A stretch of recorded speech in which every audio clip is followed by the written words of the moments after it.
The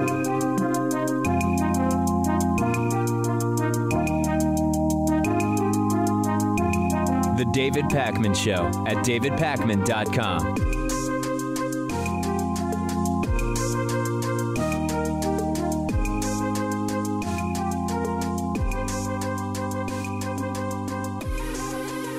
Welcome to the show, which almost didn't happen today. We were probably 10 minutes from having to cancel today's show. It is quite a story, and I'll tell it on the bonus show today. It's a good one.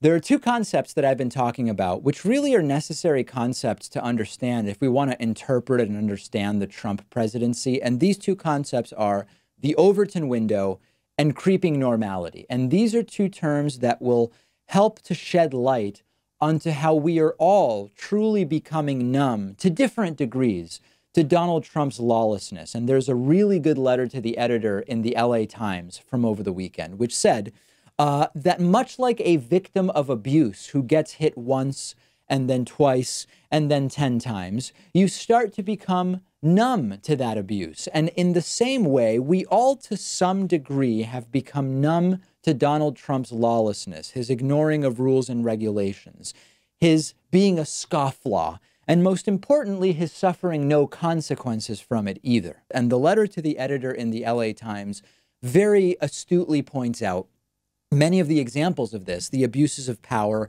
and the corruption and the cronyism and the violations of the Hatch Act. But I understand what it is that's happening here. The outrage and the disarray that people are experiencing as emotions over the Trump presidency are logical emotions, but they are emotions that consume a lot of human energy, of emotional energy. And at a certain point, most reasonable people will sort of give in and move on because it's just draining and exhausting to continually experience those emotions. And when you add to this a significantly radical move of the Overton window to the right and the creeping normality that we have experienced over the last 2.5 years, it's a recipe for an authoritarian president whose very actions have made the population numb to his blatant disregard for what's right and moral and sensible. As a reminder, the Overton window is sort of a range of what's acceptable for debate in the public discourse. If we talk about abortion or we talk about taxation, what are the sort of accepted boundaries on the left and right of that debate? And the right has significantly benefited from pulling that Overton window to the right, which moves the middle to the right as well and creates more of an uphill battle for the left to fight against. Creeping normality is another term where you can't just jump to many of the debates we're having today. They have to creep in as normal debates. If Trump on day one ordered a strike on Iran and then canceled it at the last second, and we found out that it was because he was told at that last second how many people would die, there would be much more outrage than there was just 2 weeks ago when that very thing happened, because this new status quo under Trump first had to become the baseline status quo.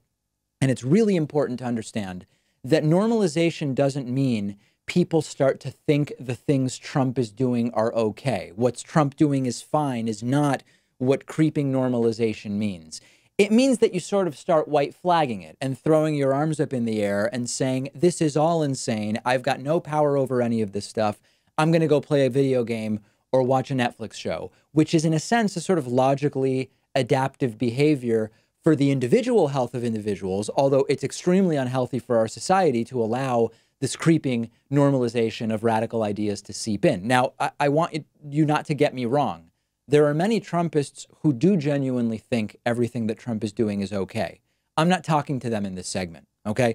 I'm talking to people with a good head on their shoulders, people who don't think that what's going on is okay, but are experiencing that fatigue that I've described before as well, which is why I'm trying to take weekends totally off from news and politics, as I did over the long 4th of July break. It's not that Trump, as an example, it's not that when Trump glorifies dictators and criticizes our allies, we think it's fine. It's that we've become used to it, and what can we really do about it anyway? Other than, of course, vote him out in 2020, which I hope we're all going to do. So this is really dangerous. It's going to take a really long time to repair the damage that has been done. And the removal of Trump from office in 2020 is merely step one of, I don't know how many, of many, many steps. And the goal here is that we have to understand that we have, to some degree, become numb, and we have to fight what is admittedly that natural reaction if we can, because we don't want that numbness to allow any level of indifference, of inaction, when we can have an effect on the society around us, on the country around us. And this also relates to the very disturbing recent trend of extreme right-wing ideology becoming mainstream, at least in some circles. And that's exactly what I want to talk about next. We really can't talk about the Overton window moves and creeping normality in 2019 without talking about how extreme right-wing ideology has become mainstreamed and is now part of what is considered legitimate political discourse in way too many circles. There's a really good piece in The Guardian about this by Mark Townsend and Nasheen Iqbal that spells this out. And it's something I've been telling you for some time now, and I encourage you to read the piece. The right in the United States has very successfully pulled the discussion around a ton of political issues to the right. And this is a huge structural advantage for them because there are too many issues, including abortion, immigration, and many others.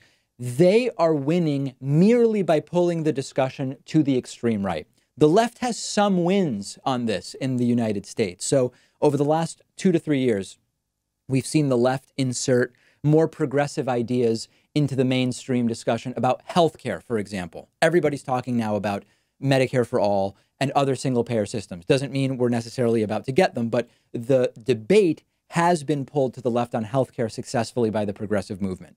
Inequality, starting with Occupy Wall Street, and since then, with the likes of candidates like Bernie Sanders and others, inequality has become mainstreamed as an issue. Taxation, more progressive ideas on taxation, for example. But the radicalization that comes from the right is truly a danger. I'm going to give you a specific example. The idea of the Great Replacement, okay? The Great Replacement is a right-wing nationalist conspiracy theory that officially started in France in 2012 by that name, but there are many versions of it. And generally, it's the idea that white Christians are going to be replaced by non-European people, brown people in many cases, sometimes not Christians, and it's going to destroy everything and it's going to be terrible. And there are versions of this that date back decades, hundreds of years, even longer, maybe. I guess I'd have to think about it, without being called the Great Replacement, but the idea has been around for a long time. This fear of the other is going to come in and replace us and take our status in society and maybe take our riches or maybe take our women, right? I mean, there's the different versions of this Great Replacement idea, but it has been used to stoke nationalist extremist ideas, and it's been around for a long time. Here in the United States, white nationalists and other right-wingers have been pushing this for years in relation specifically to immigration policy, and usually it relates to Latin American immigrants. And it has unfortunately become mainstream. They've succeeded at this. It's on Fox News all the time. It's not fringe websites that are talking about this. It has infected what is considered mainstream right-wing political thinking. Fox News host Laura Ingraham did a segment in August, which we covered, basically a sanitized Great Replacement segment about legal and illegal immigrants forcing demographic change in the United States and destroying the country by doing it. Tucker Carlson on Fox News, very similar thing, numerous segments, one in which he said that brown people coming to the United States legally, becoming citizens, and voting in elections is a form of election hacking. This is fundamentally, it's a Great Replacement sort of conspiracy theory. Another segment in which Tucker Carlson ranted about immigrants making our country dirtier. This type of discussion at one point was not considered serious conversation on these issues. I still would have disagreed with what the right thought at the time, but they were not overtly radical in this particular way that I'm showing you. The Institute for Strategic Dialogue has been studying this, and they've found that these formerly sort of obscure ideas are now everywhere. Donald Trump references them in speeches on Twitter. It's happening in European countries among the nationalist parties. It's all over social media, particularly on Twitter, even outside of the president's own tweets. The right likes to say that there's left-wing bias just implicit in all of our discussions and on media. And they love the example of Twitter is left-wing because if you misgender people on purpose, you could get banned. This is a joke compared to the reality that straight up xenophobic, almost phrenologist type trash, look that up if you don't remember what that is now part of the discussion around many of these issues. They have slick branding. They come up with wording that makes it sound relatively innocuous if you're not paying close enough attention, but they are pushing extreme ideas into the gray area of valid political discussion, and it has the effect that is beneficial for them of pulling the Overton window seriously to the right. The right's slick branding has pushed extreme right-wing ideas into mainstream discourse. They've successfully integrated them into even corporate media discussions of many political issues, while at the same time continuing to shout that there's inherent left-wing bias in all media and social platforms. This is one of the most successful disinformation campaigns of the last 30 years. And what we all need to understand is that even if the craziest ideas that they espouse aren't made into reality, they're not made into policy, it makes the marginally less crazy ideas seem middle of the road in comparison. And that's the danger of the mainstreaming of extremist nationalist right-wing ideas, of the Overton window being pushed to the right, and of the creeping normalization that we've experienced over the last 15 years, but particularly over the last 2.5 under Donald Trump. I want to hear from you about this. Do you agree with my assessment? And how do you think we fight it? I'm on Twitter at @dpacman. Please follow me there. And follow The David Pakman Show on Twitter as well. The David Pakman Show at davidpakman.com.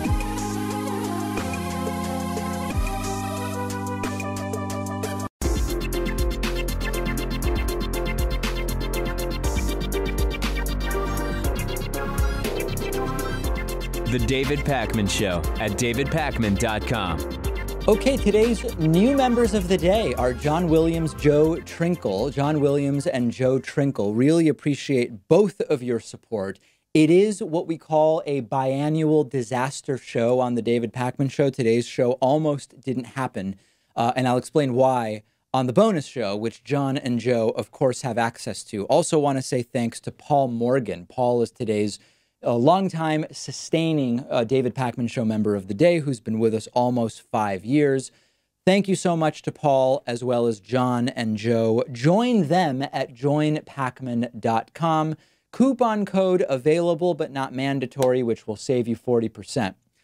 This is 2020, and the story I will tell on the bonus show today is an interesting one, and I hope you'll listen. You might remember or you might not, because corporate media basically hasn't covered this, which is that Donald Trump has been accused not just of sexually assaulting more than a dozen adult women, but of raping a 13-year-old girl. And I've told you before that this event allegedly took place along with one of Donald Trump's, I don't know if we call him an associate or an acquaintance or a friend, but it's a guy named Jeffrey Epstein, a woman known only as Jane Doe, previously had alleged that when she was 13 years old, Donald Trump raped her at a party thrown by Jeffrey Epstein, and that Epstein himself had also raped her. Now, the woman ended up fearing for her life and dropping a civil suit against Donald Trump. But of course, the allegations themselves have not been recanted. Epstein has been sort of a slippery guy to actually charge with some of these incidents, but he has now been arrested and charged with sex trafficking dating back to the early 2000s. He is now facing charges for paying underage girls for massages and molesting them in Florida and New York homes that he owns. And before we even get to the Trump connection, because that's a whole other thing, I have to tell you that the right is spreading endless lies already about Epstein. One example is the right is saying the Robert Mueller FBI allowed Epstein to plead to lesser charges and avoid a long jail sentence. The truth is that the deal Epstein previously got for charges was from the then Miami U.S. Attorney Alexander Acosta, who happens to be Trump's labor secretary now. This is now really bad. The records say Epstein brought 40 girls who were underage to his Florida mansion, and they were sold into sexual encounters of all kinds. These allegations are truly disgusting and disturbing. And then the Trump piece pops up. Trump said about Jeffrey Epstein to New York Magazine in 2002, quote, "I've known Jeff for 15 years, terrific guy. He's a lot of fun to be with. It is even said that he likes beautiful women as much as I do, and many of them are on the younger side. Not good. Not good. So back to the allegations that Donald Trump raped one of the same girls that Epstein allegedly raped when she was 13 at Epstein's Manhattan condo. I don't know if they're going to resurface here as a result of this arrest, but this is certainly not what Donald Trump would consider to be good news to have Jeffrey Epstein back in the public spotlight in this way. Now, I've looked at the content of the lawsuit that, again, was filed against Donald Trump for the rape. The charges were eventually dropped, supposedly because of death threats against the accuser. It is shocking what is in the lawsuit. I'm not going to read it to you. It's dozens of pages, but you can easily find it online, and we're going to link to it on YouTube. The accuser claimed before the lawsuit was withdrawn, just as a few highlights, that Trump threatened her to never talk about the rape or she risked being hurt or killed, which is exactly in line with the intimidatory tactics that we know Donald Trump has employed against such former mistresses as Stormy Daniels. So it's all truly sick. I mean, it really makes me sick.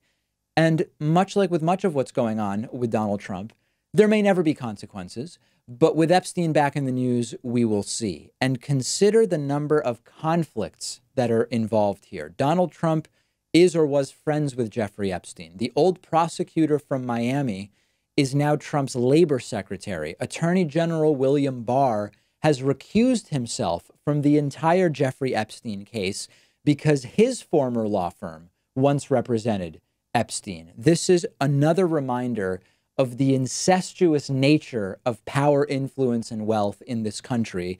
And Donald Trump knows that this is not good for him. And he actually is on tilt. Next, I want to talk about what he did at a rally to someone who held up a picture of him with Jeffrey Epstein. So this is very interesting. I want to take a little bit of a break from serious politics for a second.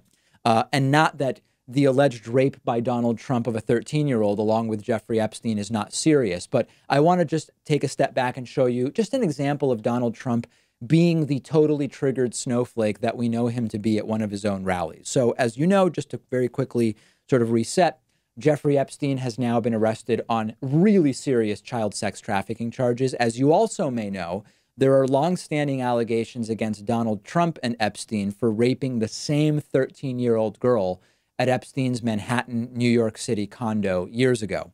Trump recently did one of his MAGA rallies in Duluth, Minnesota. There was a protester in the crowd holding up a picture of Donald Trump with Jeffrey Epstein because, again, they used to be friends. They used to hang out. Now, I would put the picture on the screen for you. It's a very well-known picture, but the picture's copyright is held by Getty Images, which is one of the most aggressive, bogus copyright claimants around. So I'm not going to do that, but you can easily find the picture online if you do a Google image search for Donald Trump, Jeffrey Epstein. Trump is on the right in the picture. Epstein, to Epstein's left, that would be, with his arm around Jeffrey Epstein. So at Trump's Duluth, Minnesota rally, this is just great. A protester or an audience member, I guess you could call them, had a blown up version of this picture. And you can see as Donald Trump is talking, he notices it and he does kind of a double take. And then he clearly recognizes it. And that's already kind of interesting because it means very clearly the Epstein stuff is on Trump's mind, that Trump from this far away would instantly recognize what the picture is of. And Trump immediately starts calling for the guy holding the picture to be removed. He interrupts his own speech. And brilliantly, the Fox News feed actually showed the guy holding the blown up picture and the content of the picture itself. I was actually thinking maybe this is what Trump saw over the weekend on Fox that angered him so much that he went on that crazy anti-Fox News Twitter storm over the weekend. In any case, check out our president, more than 70 years old, triggered so strongly by a picture of him with one of his friends that he interrupts his own speech and calls even more attention to the guy. And then obviously the 70-plus-year-old billionaire president starts insulting the guy holding the picture with red meat for the Trumpist audience, joking about the gender identity of the guy because, oh my goodness, it's a guy with long hair, which obviously is what we would make fun of. Let's take a look at the video. You have to mark up thousands of miles coming through Mexico. You come up thousands of miles coming through Mexico, and we're going to stop it. Get him out of here. Get him out of here.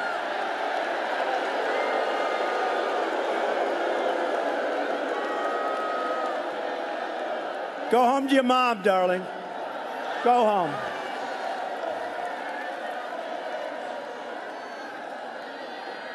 Get him out of here. Out.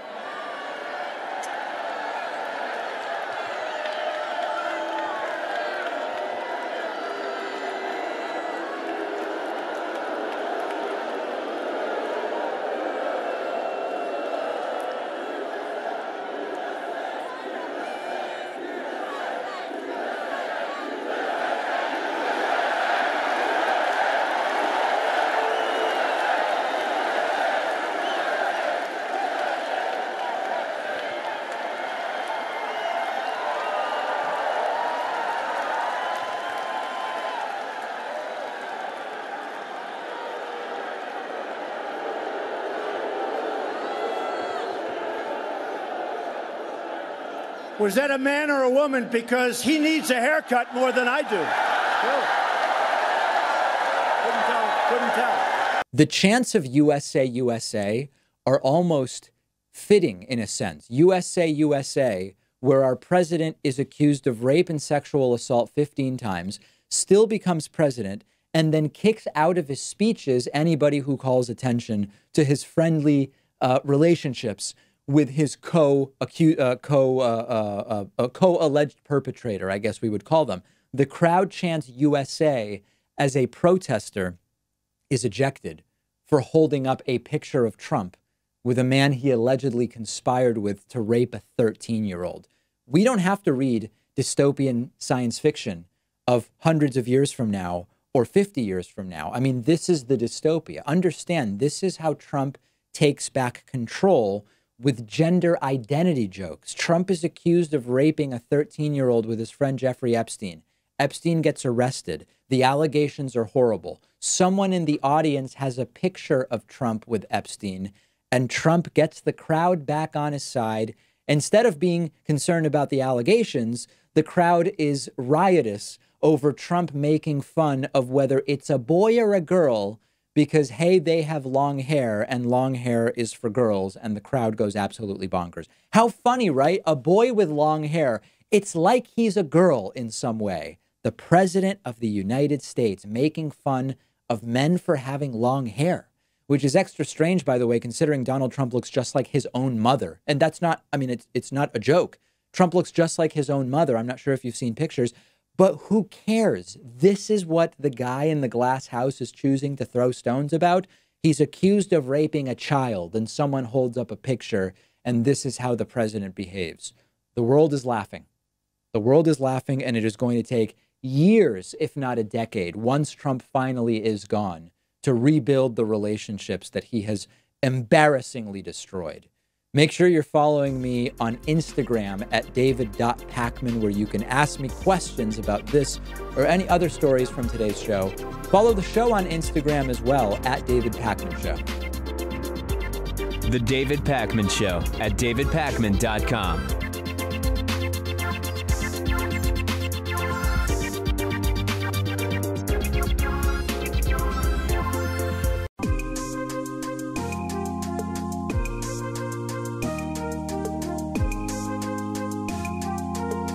Welcome back to the David Pacman Show.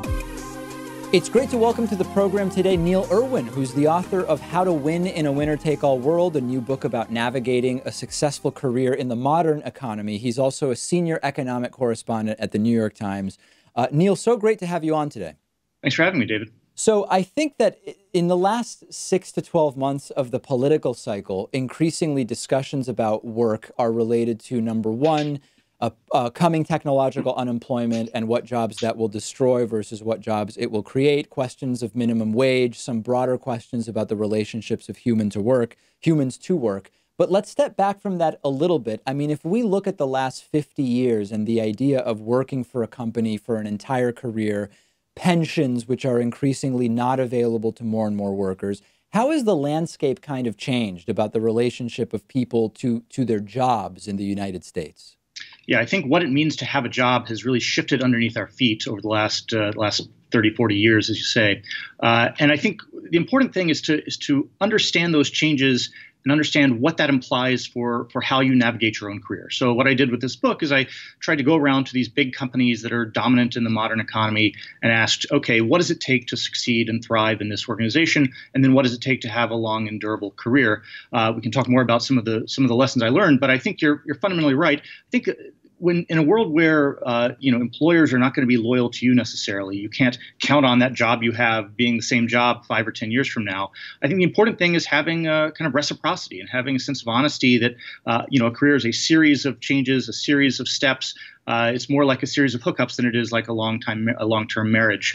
And I think that's the most important lesson about how this economic change, what that implies for the rest of us. So there are some who will hear that a sort of general overview and say, well, that there's nothing natural or necessary about that change, in the sense that if only there was X type of regulation, that that change may have been restricted, for example. There are others who will say that those changes are more about life expectancy and the fact that people may just by their nature live in more places and work different jobs, and that's a good thing, and companies are just sort of reacting to those desires, and there's really not a problem per se to be fixed here. How much of this do you think is regulation related? How much is sociocultural change in the states? How much is something else altogether?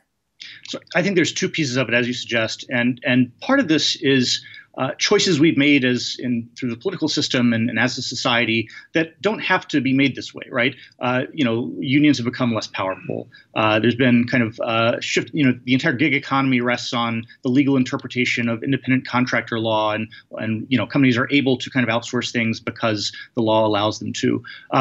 Those are choices that could be made in Washington that would tilt the other direction, and that's kind of what this next presidential election is going to be all about. Is what should those settings look like? But I think I argue, and I really strongly believe, that part of this is driven by technological fundamentals and things that aren't really going to change no matter what happens in the political system. So things around rapidly changing business models, for example. I work in the newspaper business, right? There was nothing that government could have done that would result in the print newspaper monopoly still existing the way they did 20 years ago when I started my career. It's digital media, and that has an entirely different way of working and requires different types of skills than the old, more linear kind of print model did.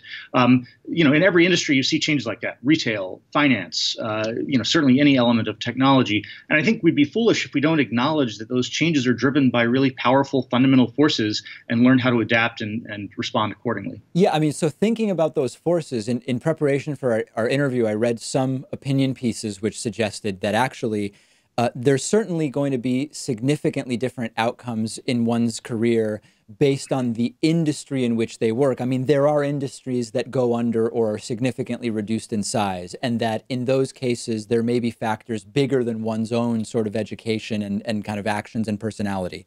But that in many cases, it's not so much about particular skills, but it's more about personality, and I guess you would call it social skills, understanding such basic concepts as it's really important for your boss to like you, because if your boss doesn't like you, in corporate culture, it's going to be extraordinarily difficult to get ahead, no matter how good you are at what you're doing, and sort of these other social dynamics. And I find that really interesting, but I also find it dangerous because there are people who take that approach, who like to use it to defend drastically unequal economic outcomes. So while I find it interesting and probably partially accurate, I don't want to go overboard in that direction. I'm curious what your thought would be on the skills, education, personality factors in terms of dictating or predicting success.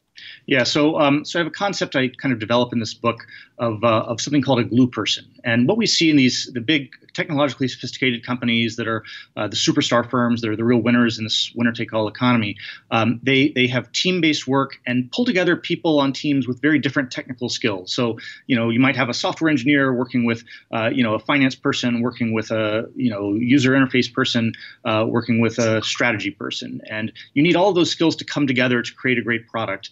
And so the people who are really effective are those who can make a team more than the sum of its parts, who can help that team stick together. That's why we call them a glue person. And I think cultivating your ability to be that person is really important.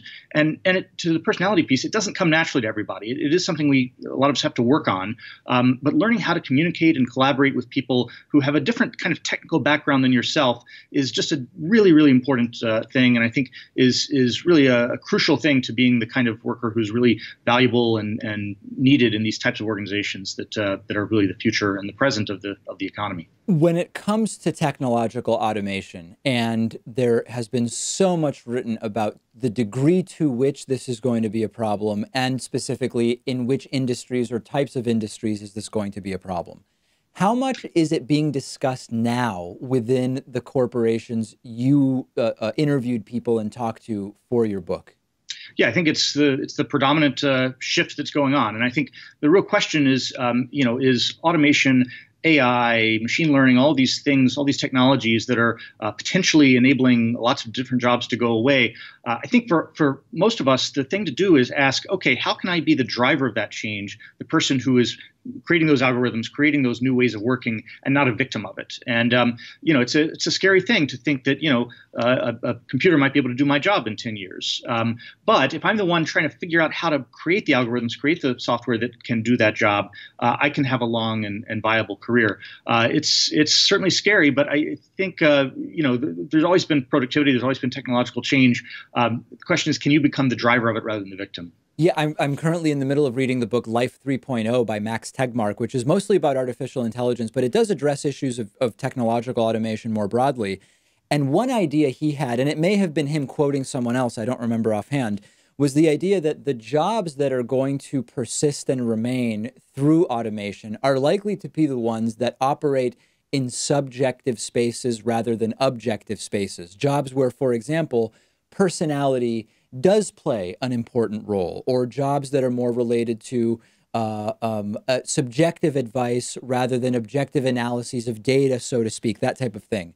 Do you have any strong feelings one way or the other if we were to start trying to categorize now the types of jobs that will and will not be automated away? Well, I think we can definitely start doing that, and I think that framework that you just laid out is very much accurate. So I have some examples in the book. So if in medicine, for example, if you're a radiologist who looks at X-rays all day and tries to identify things in the X-rays, that's the kind of thing that really can be automated and increasingly is an area where software can be really effective. If you're an emergency room doctor, that's never going to be automated. That's very much a human touch, requires great flexibility, great kind of quick intelligence to see what's wrong with somebody. That's not going to be automated in our lifetimes.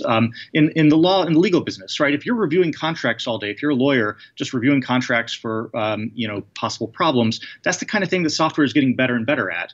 If you're a courtroom lawyer, if you're a trial lawyer, well, as long as we have the legal system we do now, that's something that's still going to be viable.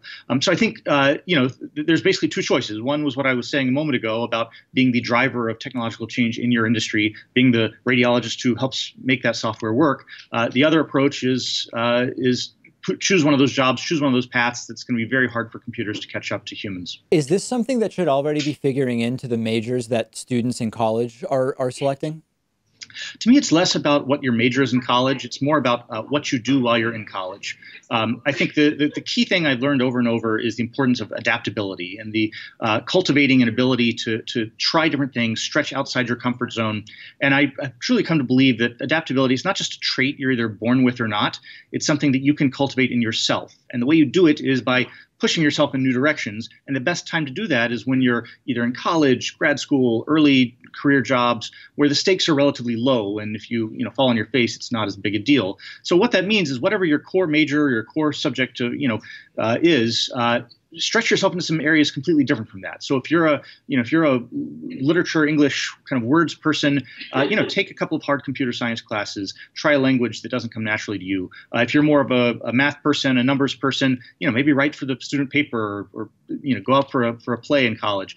Do something that's pushing yourself in new ways and keep doing that over and over. You keep doing that in your teens and 20s, it'll become a lot easier to do it in your 40s and 50s when you're in your career. I believe that eventually, I don't know if it's in 5 years, 25 years, or 50 or 100 years, but eventually there's going to have to be some sort of serious reexamination of just the relationship of humans to the concept of working a full-time job, either for hourly wages or salary, in order to be able to achieve a sort of viable life in the West, so to speak. We can talk about it more worldwide, but in the West, maybe we can focus our conversation.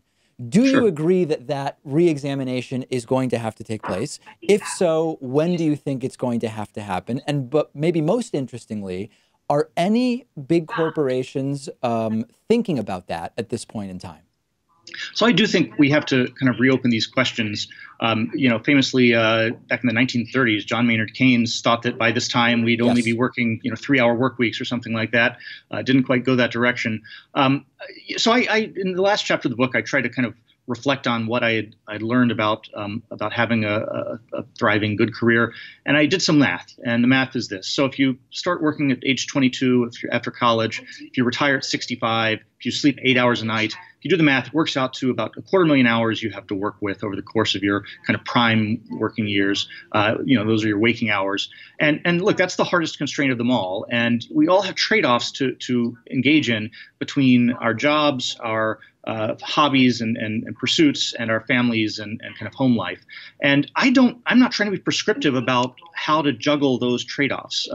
I titled this book "How to Win," not how to become a billionaire or how to become a CEO of a Fortune 500 company, because those paths aren't for everybody. And I think there can be a really rewarding life to be had that does treat work differently than that kind of always on, got to put in 80 hours at the office kind of culture. And I think the important thing is being deliberate and thoughtful about what you find rewarding, where your ambitions go, and reacting accordingly. I think smart companies are realizing that, there can be a role for people who only do a part-time schedule, who are willing to sacrifice a little income to, have a more, 20, 30 hours a week instead of 40 or 50.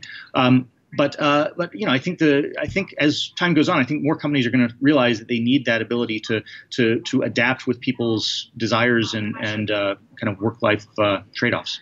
Are there specific decisions you've made in your life that most people wouldn't necessarily think to because you work in this space and research this topic?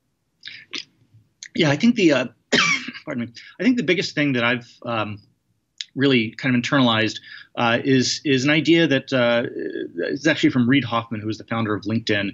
He calls it tours of duty. And that's a concept that's existed in the military and in the diplomatic world for a long time. But in the corporate world, the idea is after you spend a certain amount of time doing a project, building something, whatever you were hired to do, then you have a real discussion with your employer. And is there a way to stretch yourself in some new direction, take on some new project, kind of breaking up your career into units? So I call it the 3-year itch. First year in a new job, you're just trying to get up to speed. Second year, you're hitting your stride. You're getting good at that job. Then the third year rolls around. It's time to start thinking about what's the next thing, and can I stretch myself in some new direction? It's doing that over and over that helps on that adaptability theme we were talking about a minute ago. In my own career, I've done that partly by changing jobs a few times, but also by doing something like this book. And for me, I had been at the New York Times for about 3 years when I kind of looked around and said, okay, how am I going to push myself, stretch myself in a new direction? And this book came out of that. Super interesting book. We've been talking with Neil Irwin, who is the author of How to Win in a Winner-Take-All World. The book is about navigating a successful career in the modern economy. He's also a senior economic correspondent at the New York Times. Neil, thanks so much for talking to me, and congratulations on the book. Thanks a lot, David. The David Pakman Show at davidpakman.com.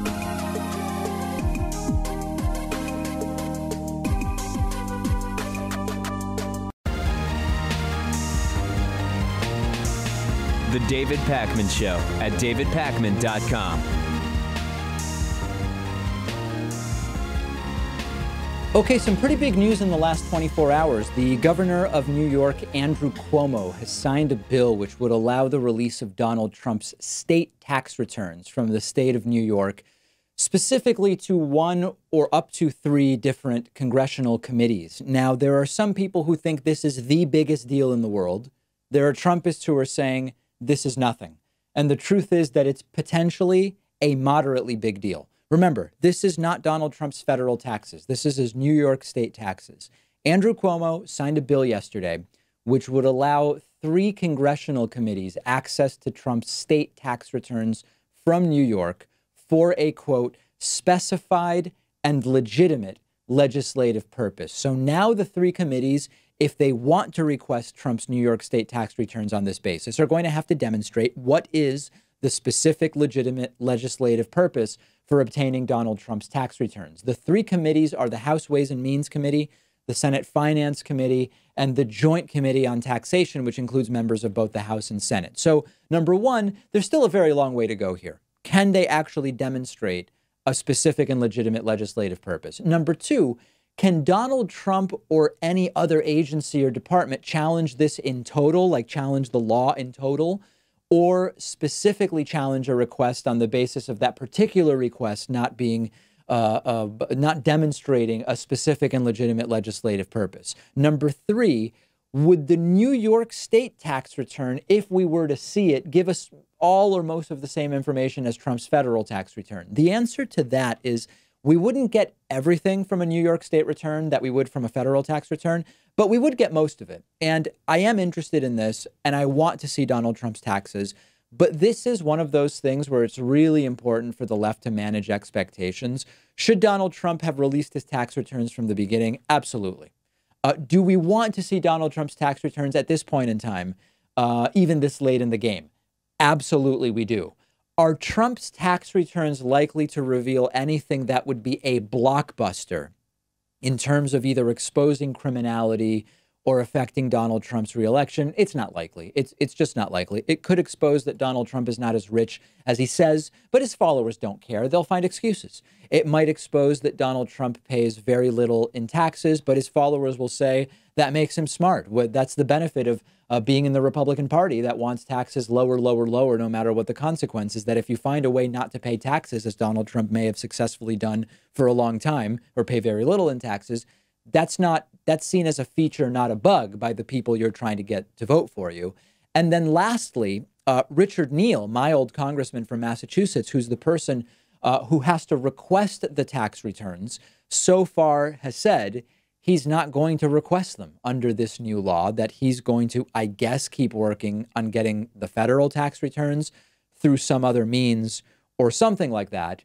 So this is news, and I want to see the tax returns, but it's important not to get carried away here. Let's keep an eye on what matters. We want to stop Republican bills from becoming the law. We want to get Donald Trump out in 2020. We want to pick up seats in the House in 2020. We want to, it's a difficult map in the Senate for Democrats in 2020, but we want to try to not lose seats in the Senate, as the case may be, and set up the 2022 election to maybe lead to taking over control of the Senate. And we need to, by the way, I keep saying this, and I've been saying it for years, we need to make sure that the census is done and done correctly while we continue fighting voter suppression, so that everybody who wants to vote in 2020 not only is allowed to vote, but has their vote counted, which is another layer that Republicans have been working very, very hard to destroy as a function of democracy for many years, if not more than a decade at this point in time. So let's hopefully see the tax returns. The tax returns are not going to be the blockbuster that maybe some believe. And much like, you know, if you were waiting around for the Mueller report to say, we have video of Trump and Putin personally colluding, you were waiting for something all along that was never going to happen. In the same way, if you're waiting for Trump's tax returns to be such a blockbuster bombshell that they lead to his removal or impeachment, I mean, it's just not going to happen. And I would focus on things we can control. Okay, I have an anecdote for you. That's really all it is, but it's an interesting one in a sense, about the failures of our healthcare system, although I know that this is both, number one, relatively minor in the grand scheme of things, and that I'm fortunate enough to be in a position not to be crippled financially by what I'm about to tell you, and it's also not a serious health issue, okay? So here's my medical background on this particular story. Years and years ago, I was having knee pain when I would run, and when I would bike and when I would play basketball. And my doctor said, it seems like it's more than just, you know, you're not 19 anymore. You should go and see a podiatrist and see what's going on. It could be related to your feet. So like 10 years ago or something, I went to a podiatrist, and the podiatrist said, yep, your knees and ankles are not correctly aligned. We need to correct your arches with some orthotic insoles. She made me the insoles. Obviously, in the United States, the insoles themselves were not covered by insurance. So I bought the insoles and paid my copay for the podiatrist. And I've had those insoles for a year. And over time, for many years, over time, the insoles start to flatten out just from the weight of the person wearing them. And I was starting to have knee pain again. So I wanted to go to a podiatrist, get a new evaluation, find out if I need new insoles, and also have them look at my feet. I have something called Greek feet, hilariously, where the second toe is longer than the big toe, and it can sometimes scrunch that second toe and create some weird stuff on the front of the foot and the nail. So I wanted that looked at as well. Okay, so I made an appointment with my podiatrist. I did all of the right things. I have insurance. The insurance is a totally normal, middle of the road, what's called a silver plan, meaning that my specialist copays are $40. This is with a big insurer here in Massachusetts called Tufts Health Plan. I don't know if people around the country know about Tufts Health Plan. It's a pretty big insurer here. So I do all the right things. I call my insurance. I say, does my plan cover podiatry? David, yes, it does. Great. Which podiatrists does my insurance cover? Here's a list. Great. Do I need a referral from my regular doctor to see a podiatrist? No, you don't. You just call the podiatrist and make an appointment. Fantastic. Do I need pre-authorization from you, my insurance, in order to have the visit covered? No, you don't, David. You just go. If it's someone on our list, we will cover all but the copay. Perfect. I make the appointment. I go. The doctor sees me for 10 minutes, okay? 10 minutes, says, David, your arches are flat, so you need new insoles. We don't make insoles here. Here's a prescription for how the insole should be made. Go to this other place. The insurance is not going to cover the insoles. The insoles are going to be $375. But your toes look fine. Nothing to worry about there with your Greek feet. Perfect. I take my prescription, I pay my $40 copay, and I'm on my way. 2 weeks go by, and I get a bill for $414 from the podiatrist. Now, how could this be? I paid my $40 copay. I didn't need pre-authorization. I didn't need a referral. Podiatry's covered. I went to a podiatrist covered by my plan. Well, it turns out that podiatry is covered, and I didn't need a referral, and I didn't need pre-authorization, but the diagnosis of flat feet is not covered, and that is how I was diagnosed. And therefore, I owe $454 for the visit, minus the $40 copay, or $414. So I say, wait, hold on a second. I went in for knee pain. How should I know in advance what the diagnosis is going to be? My insurance says that's simply not our problem.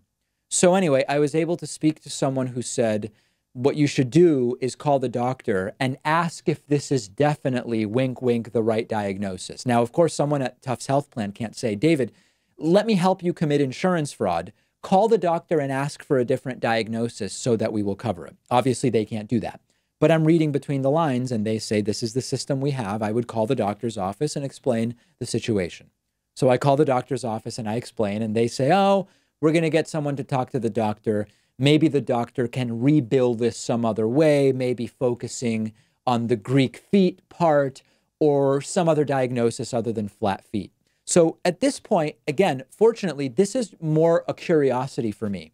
Can I ultimately get this covered? I may well end up paying $375 for the insoles, $414 for the visit, plus my $40 copay, right? That's $829.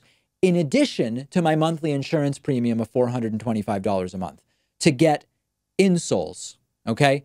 In other countries, insoles are $100 and the podiatrist themselves makes them, and it would be a fraction of the cost. So understand that part of the inefficiency here is look at the number of people that are involved with this 10-minute specialist visit. I spoke to one insurance person before making the visit appointment to figure out what is and what isn't covered. I spoke to another insurance person after.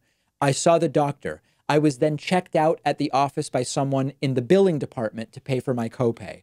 I then called and spoke to someone in the finance office for the podiatrist, who then will go back and speak to the doctor and the care supervisor. We're up to six people being spoken to in 7 different interactions, and they may end up rebilling this some other way. How much of the gap between the $100 this would have cost in other countries maybe 150, to the 829 that in total I'm going to pay, how much of that nearly $700 difference is related to the fact that I spoke to 6 different people about billing related issues? And again, I'm lucky that this isn't serious and that I can afford it. If I end up having no choice but to pay $829 total for this ridiculous fiasco, I'll be okay. That's not the case for a lot of people who can't afford an unexpected $400 expense. And then, of course, there's the broader question of why would a 10-minute visit to a podiatrist even be priced at $454, which is again related to all of this BS that is part of the system: inefficiencies, bureaucracy, billing, coding, non-payment from people who don't have insurance and ultimately are just going to skip out on the bill. It is truly a perverse system, and I don't want to make my story seem any more important than it is. I tell it merely as an anecdote that I have. Send me your thoughts. If you have a similar story, please post it in the comments for the YouTube video for this segment. I do want to hear from you about it. Okay, we have a voicemail number. That number is 219-2-DAVID-P. Here's an interesting little voicemail that I got. Take a listen to this. Appreciate the phone call. I'm going to run. David Pakman, you're a complete idiot. You live in a fantasy world. I live in Southern California, and you need to distinguish between illegal immigrants and immigrants. And there's a lot of crime in my neighborhood from illegal immigrants. Oh, yeah. So you're so far left. You're a complete idiot living in a fantasy world, and Trump's going to win again. And then what's going to happen to you? All your theories are up down the toilet. Right. Listen, if Trump gets reelected, it'll be very good for the show. It'll be bad for the country, but it'll be good for the show. I've spoken about this before. I still don't want him to win, but we'll be okay. If Trump wins, the show will be better off than if he loses, to be quite honest. As far as there's lots of illegal immigrants, and I don't distinguish, I do distinguish between legal and illegal immigrants, but what I've made abundantly clear is that illegal immigrants commit crimes at a lower rate than legal immigrants and at a lower rate than U.S.-born, native-born individuals. And it makes sense. If you know you're in the country illegally, you know that if you come to the attention of police, you risk deportation. You are incentivized to stay off the radar of police. Okay? We've talked about that, period. That's really, I can't even think of what else to say. Okay, today's show almost didn't happen. We were 10 minutes from having to cancel today's show. I will tell you what happened on the bonus show. We had what we call our biannual tech disaster day, sort of, but it was actually a much bigger picture than that, involving utility companies and much more. Get access to the bonus show instantly, either by becoming a member at joinpakman.com or a patron at patreon.com/David Pakman Show. I look forward truly to telling you the story of what happened today on today's bonus show in mere minutes.